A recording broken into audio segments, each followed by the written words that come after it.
Police from across the state are coming to Jessamine County to say goodbye to an officer who died last week.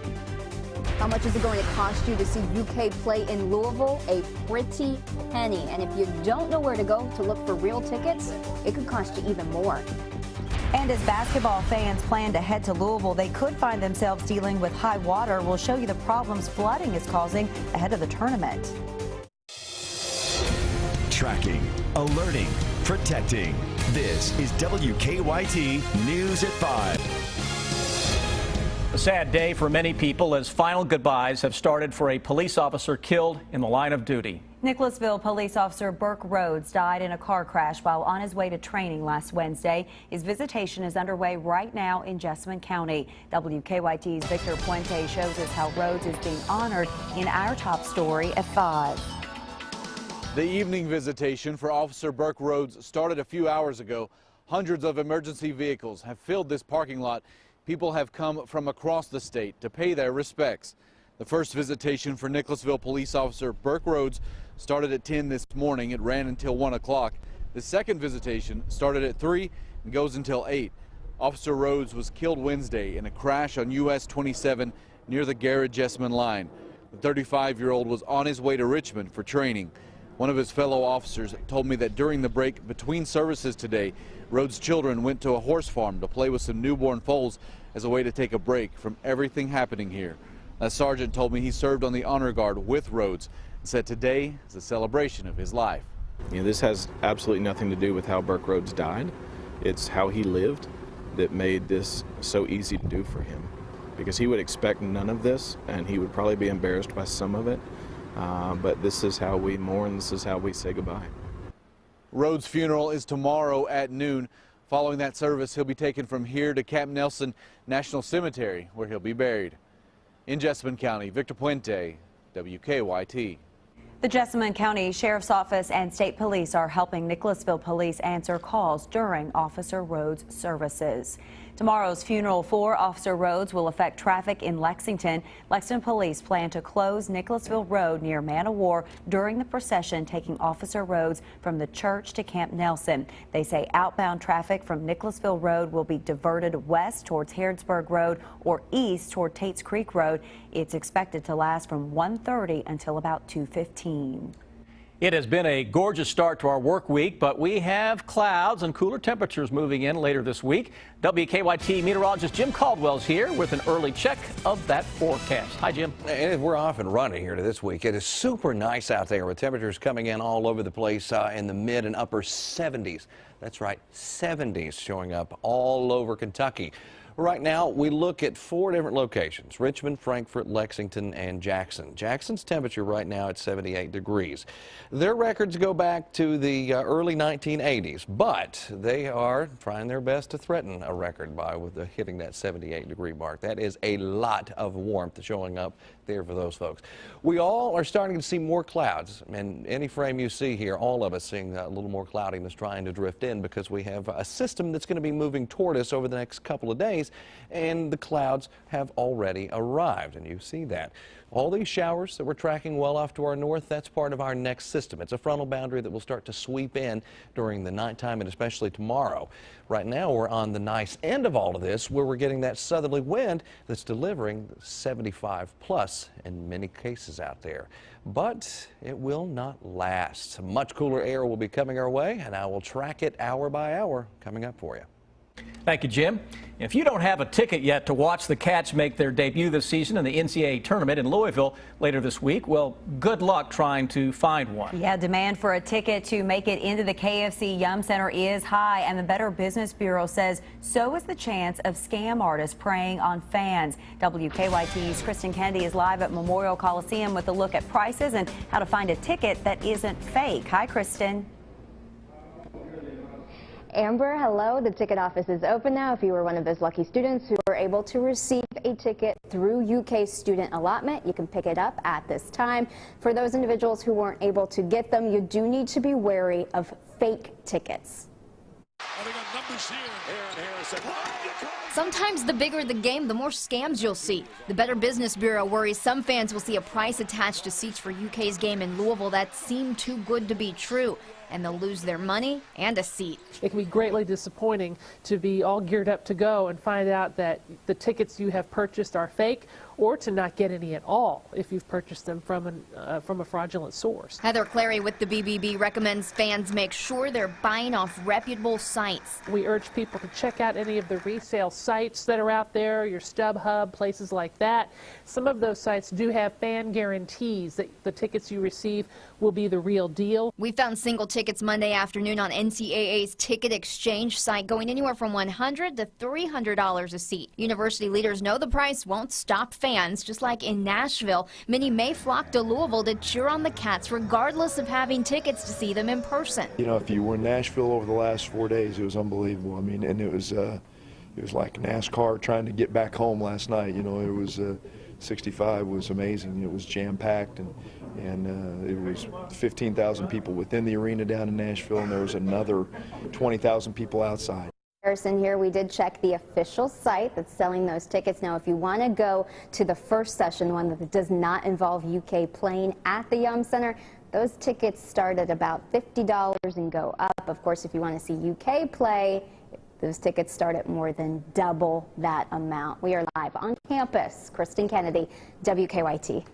It is pricey. Kristen, thank you. The BBB does not recommend purchasing tickets through sites where sellers are not screened, like Craigslist or even Facebook. Well, if you would rather watch the tournament at home, we have times and channels for all of the games listed on WKYT.com. While you're there, sign up for our Hoops Hysteria contest for a chance to win a 65-inch LED television or a MacBook Air. Well, thousands of fans will be heading to Louisville to cheer on the Cats in the NCAA tournament, but flooding could make getting around a challenge. Numerous streets are closed there, including areas around the Yum Center in downtown Louisville. Jennifer Palumbo is at the live desk to explain. And Jennifer, bad timing, of course, with these games this weekend. It couldn't be worse, Sam, and the problem is that the Ohio River is at crest right now, but it could be a while before it's below flood stage. Flooding has shut down River Road from 3rd Street to 8th Street and eliminated outdoor parking lots in those areas. Even some parking structures are flooded, such as the lowest level of the Ali Center's parking garage. So that means a lot less parking available close to the Yum Center, where UK practices Wednesday and plays Thursday. And with high water behind the Yum Center, another issue that hasn't been worked out yet is where the team buses will go. Where they typically park may not be available, so we're certainly working on new plans for all the team buses, and I'm not exactly sure where that's going to be just yet. We're still watching the flooding and how that may change between now and Wednesday. Another problem is the 3rd Street ramp off Interstate 64. It's also shut down. The Yum Center is working on a traffic plan with Louisville Police to try to make things flow as easily as possible. It will include directing people to use the 9th Street ramp and alternative ways into the city. At the live desk, Jennifer Palumbo, WKYT. Jennifer, thank you. And once the traffic plan is finalized, the Yum Center plans to send out a news release and put details on their website. Some flyers found in a Lexington neighborhood this morning are causing a stir. They were found on cars, doors, and in mailboxes on Niles Drive near Appian Way and Armstrong Mill Road. As WKYT's Mark Barber shows us, police are trying to figure out if the message is a form of harassment or just free speech. The religious flyers were taped to cars and homes in this neighborhood off of Armstrong Mill Road overnight. Police say they are working to figure out if this is a case of freedom of speech or harassment. The message talks about heaven and hell, but it isn't from the Bible. The flyer reads in part, quote, "But for the disobedient and ungodly, when they die, they shall suffer hell for 3 days, and each day shall be like 1,000 years of weeping and gnashing of teeth," end quote. The message goes on to say, quote, "You have been weighed, you have been measured, and you are found wanting," end quote.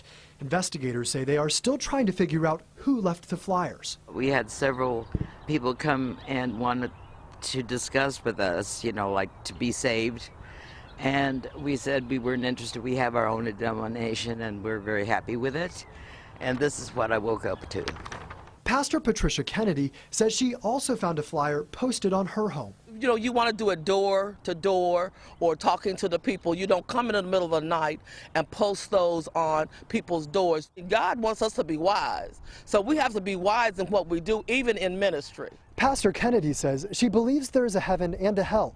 However, she says how she shares those beliefs is sometimes just as important as the message itself. That's why she says she finds the flyers left here in the night so offensive. In Lexington, Mark Barber, WKYT.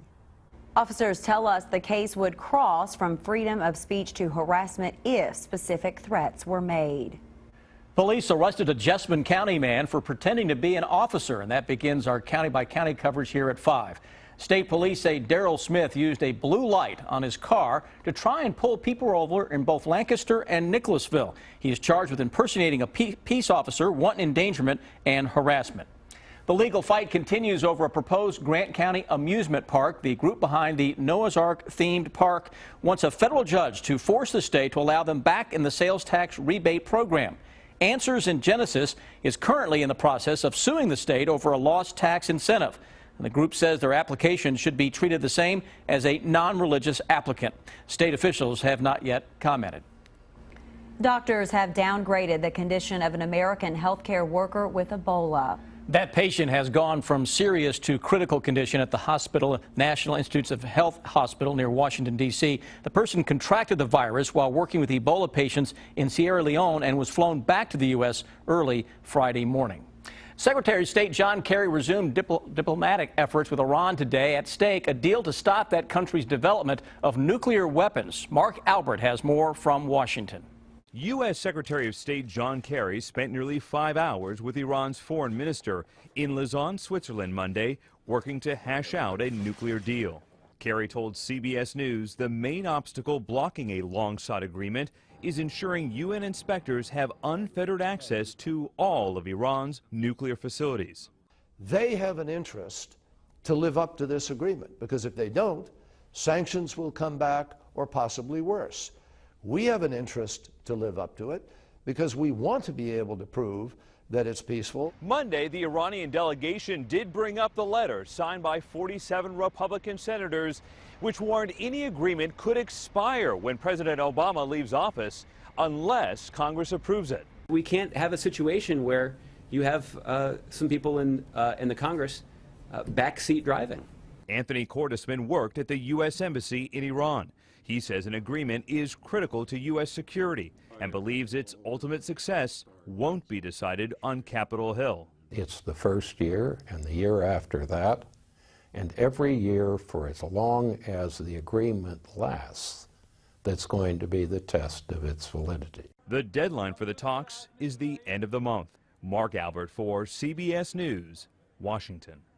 Freshman Republican Senator Tom Cotton of Arkansas wrote the open letter to Iran seeking to influence negotiations. He told CBS News he has no regrets.